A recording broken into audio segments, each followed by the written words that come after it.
ఉమ్మడి రాష్ట్రంలో నిరుపేదల కోసం కేటాయించిన ఇందిరమ్మ ఇళ్లను తొలగించడం అన్యాయమని, వారికి ప్రజాప్రభుత్వంలో ఇందిరమ్మ ఇళ్లు కేటాయించి న్యాయం చేయాలని మాజీ మంత్రి జీవన్ రెడ్డి డిమాండ్ చేశారు. మాలవల మండలం నూకపల్లిలోని ఇందిరమ్మ అర్బన్ హౌసింగ్ కాలనీని ఆదివారం రోజున పార్టీ నాయకులతో కలిసి పరిశీలించారు. ఉమ్మడి రాష్ట్రంలో జగిత్యాల నియోజకవర్గ ఆదర్శవంతంగా ఉండేలా మాలవల మండల రెవెన్యూ పరిధిలో 4000 ఇండ్లను మంజూరు చేయడం జరిగిందని, వాటిని లబ్ధిదారులకు కూడా ఇవ్వడం జరిగిందని, కానీ ఇండ్లు పూర్తి కాకముందే రాష్ట్ర విభజన జరిగే ప్రభుత్వం మారిందని, దాంతో అటు ఇండ్ల నిర్మాణం మధ్యలోనే ఆపేశారని 2023లో కాంగ్రెస్ ప్రభుత్వం వచ్చాక అసంపూర్తిగా అన్న 1610 ఇండ్లకు నిర్మాణం పూర్తి అయ్యేందుకు అవసరమైన 52 కోట్ల నిధులు అవసరమని జిల్లా కలెక్టర్ నివేదిక సమర్పించారని, ఇంతలోనే జగిత్యాల మున్సిపాలిటీ వారు వాటిలో 100 ఇండ్లను కూల్చివేశారని, కూల్చివేసిన ఇండ్ల లబ్ధిదారులకు ఇందిరమ్మ ఇండ్ల మంజూరు చేసి న్యాయం చేయాలని కోరారు. రాష్ట్రం ఏర్పడ్డాక ప్రభుత్వం మారి లబ్ధిదారులు నష్టపోయారని, ఇప్పుడు కాంగ్రెస్ ప్రభుత్వం వచ్చాక ఇండ్లు పూర్తవుతాయని ఆశించిన లబ్ధిదారులకు నిధులు విడుదల చేయకుండా మొండి చేయి చూపిస్తున్నారని, 1610 ఇండ్ల లబ్ధిదారులకు నూతన ఇందిరమ్మ ఇండ్లు మంజూరు చేయాలని సీఎం రేవంత్ రెడ్డిని కోరారు.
లోపల ఇదంతా ఈ చెట్టు కనపడి అంతా మొత్తం ఖాళీ బేస్మెంట్ మేడం ఏం లేదన్న అంత బండ జింకులు ఎక్కున్నాయి బేస్మెంట్ లేదు. ఎవరు ట్యాంక్ ఉండి గుడి ప్రపోజ్ చేశారు. ఇది 2 ఎకరాలు చూద్దాం వస్తా కాల్ చేయాలి చూశాడు అలాంటి వస్తూనే परमिशन नहीं है सर, हमारे कुछ भी तोड़ने का परमिशन नहीं है, तोड़ने का परमिशन नहीं, कुछ भी नहीं बोला हमारे को, तोड़ दिए.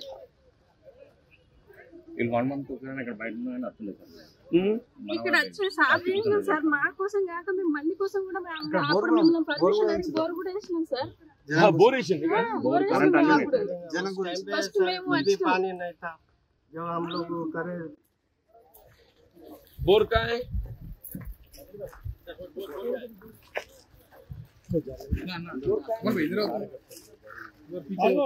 सर सर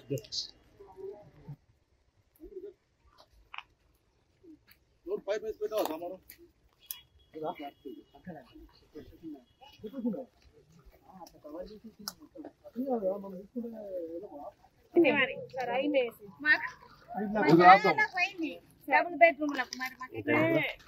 डबल बेडरूम इनको ट्रेन में కూడా ఇస్తాను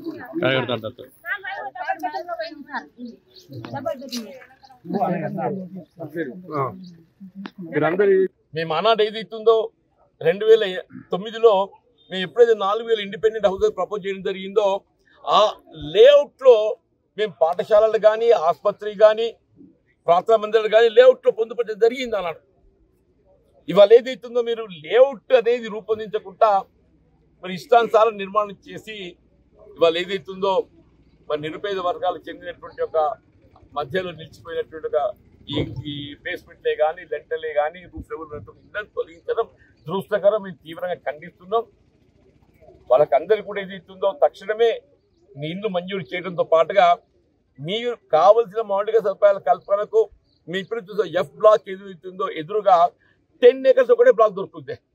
ఇప్పుడు మీరు కూడా గమనించి చెప్పంటున్నా, ఇప్పుడు ఆ ఫారెస్ట్ కు దిగువ వైపు ఏదైతున్నదో ఎఫ్ బ్లాక్ ఉన్న ఆ ఫారెస్ట్ దిగువ వైపు ఏదైతుందో దాదాపు 10 ఎకరాల నుంచి ఒకటే బ్లాక్ లభిస్తుంది. అట్లయితుందో వివిధ ప్రాంతాలలో ఒకడ 2 ఎకరాలు, ఒకడ 3 ఎకరాలు, ఒకడ 1 ఎకరం ఈ విధంగా వివిధ ప్రాంతాల్లో ఇంకో 10 ఎకరాలు లభించే అవకాశం ఉన్నది. మీకు మౌలిక సదుపాయాల కల్పన కొరకు ఏదైతే ఏ విధమైనటువంటి ఒక ఇబ్బంది లేకుండా స్థలం పొందగలిగే అవకాశం ఉంది. అది పరిశీలించకుండా వీళ్ళ కనబడి ఇళ్లను తొలగించడమే ఏకైక మార్గంగా భావించి ఇక్కడ ఏకపక్షంగా వాళ్ళ ముందస్తు సమాచారం లేకుండా వీళ్ళ మనది ఇంద్రమ్మ రాజ్యంగా భావిస్తున్నాయి.